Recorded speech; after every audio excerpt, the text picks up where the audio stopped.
Hi, my name is Simon Haglund. On this channel I help beginner sound designers to create their own unique sound effects. In this sound design tutorial I thought we'd take a closer look at one of the best ways to practice sound design, and that is, in my opinion, to recreate sounds made by professional sound designers. And I thought we'd dive into some magic sounds in this video, because these sounds are so abstract but they are so heavily used. They are very much used in feature films, commercials, games and trailers too. For example, I recently made a feature film where I made the sound of a magic box that opened up and revealed all its secrets, and it was a lot of otherworldly, shimmery magic sounds that I created for that. Just a quick note before we take a look at the process of recreating different sounds. If you want to recreate magic sounds yourself, I have actually provided all the source sounds that I have recorded for this project. That's linked in the description below and it's totally free of charge, so you get all the source sounds of ripping paper and different kinds of textures and different kinds of props for creating magic sounds. So download that and do your own recreation of this magic sound or any other magic sound, and if you do, upload it to YouTube and post a link in the comments below so I can just dive in and see what you're all up to. I would love to hear your different versions of magic sounds. And now let's take a look at the process of recreating sounds. So the process for these kind of recreations is that you start by analyzing the sound that you have chosen to recreate and just listen to the different sources that's in there. Is it noisy character? Is it a tonal character? If it's a tonal character, does the pitch change over time? Does it have a weird stereo spectrum? Is it panned to the left, or is it automated from the left to the right? Or is it really wide, really narrow? Does the different parts of the frequency spectrum remind of each other, or is it like different layers in those? Does the mid have like a really noisy character whilst the sub is really tonal character? Is it a shimmery high end? Does the tail have a different character than the body of the sound, or is it a build up that's really interesting? So all of these things, just write them down, or at least I write them down because I'm so old so I don't remember what I have thought. So after you have analyzed the sound, then just walk around in your house and try to find props that can create those sounds that you have figured out that the original sound was created out of. If it has a shimmer high end, maybe you can use some keys and create some shimmery effects for that. If it has like a low thump, maybe you can just hit your trash can or something like that. For this sound that I created, I heard some like ripping energy, so I just brought in paper bags and find some plastic that I can rip and stuff, and then you just record all of that and create a small product library. And typically for me is that I just put the video on loop and I just try to perform the sound as closely to what I see in the visuals as I can. And then you just edit those sounds and create that small library, and you bring it all into your DAW and you start to design with those sources that you have recorded. So let's dive into my session in Reaper and take a look at how I recreated this magic sound. So let's start with taking a quick look and overview of the project itself. So I have the source library over here with all the source that I have recorded, and then my project looks like this. So I actually start the process down here and then I work myself upwards, and it's just because I resample a lot and my resample tracks get placed above the original sound that I resample from. So typically my project looks like this. I start from the ground, from the bottom, and work myself up. But it's just my way to do it. So I started with the impact and the tail here, and then I did the build up, and then I resampled those. I added an additional layer to it, and then I resampled it again, and then this is the final version. And then I have the original audio here and the video over here. So nothing super crazy at all. So I started with creating the tail, and the tail with full processing, it sounds like this. But if we bypass that and let's take a look at each individual layer. So I divided this into 3 layers. So the low end, the high end, and the tonal layer basically. So the low end layer I created out of the tearing wrapper source sound that I recorded. So without any processing from plugins, but I did a bit of stretching to the sound, so it's pitched down approximately 1 octave and played half speed. It sounded like this. But I thought it had too little low end and too much high end. So I added R bass and an EQ to it, and then it sounded like this. So I automate the intensity of the R bass to just be impactful at the beginning of the sound, and then I also automate the EQ from Pro Q3 to remove the high end the further the sound goes. So without the processing and with it. And then I use the keys for creating the high layer, and without the processing it sounds like this. And with the EQ, that's the only thing I added to this layer, it sounds like this. So nothing super crazy, just sculpt it a little bit, make it a little bit less metallic, so to speak. Just that I just want the more shimmery stuff.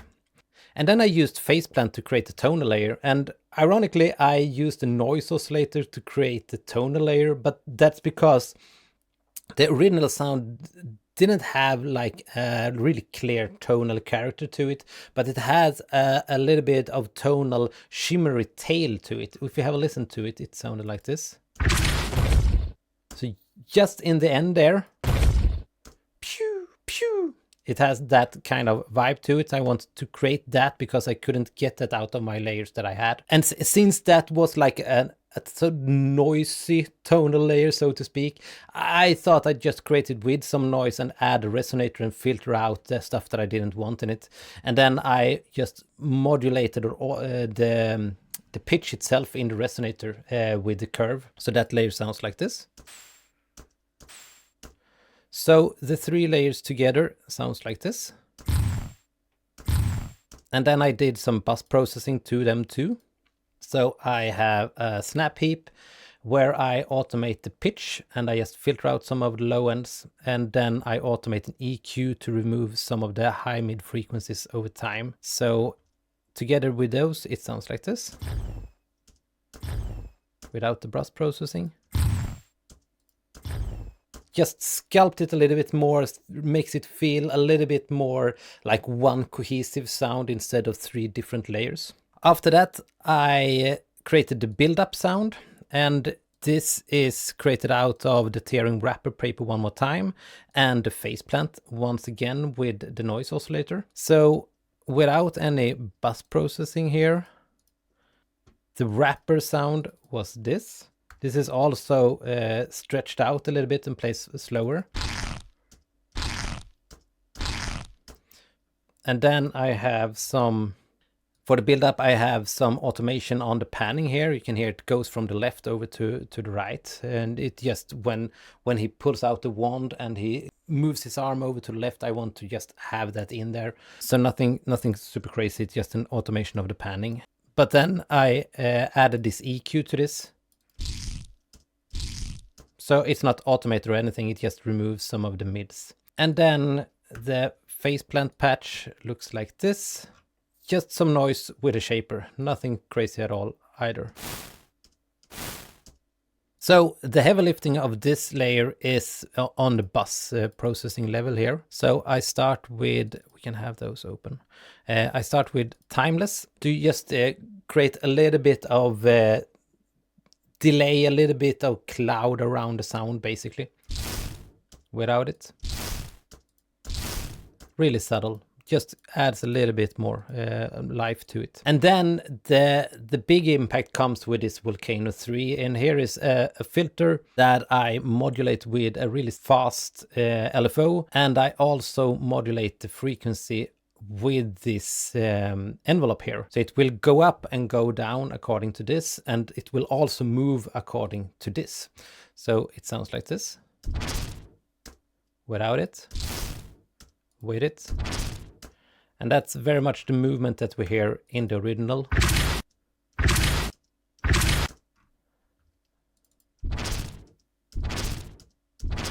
also create that movement. Since it doesn't have that clear element sound to it, it's not fire, it's not ice, it's not the tonal element, it's just like that energy burst that has that movement. This was a really important part to get right. So I spent a lot of time to try out different filters, different plugins, different modulation types, and I just ended up on this that I felt was the most appropriate, at least. And then I have two EQs after each other here. They are just sculpting the sound a little bit more. In the original, we have a fair cut of the mids in the build-up, and then I just shaped the high mids a little bit more. So with the EQs, it sounds like this. Without them. So a little bit softer.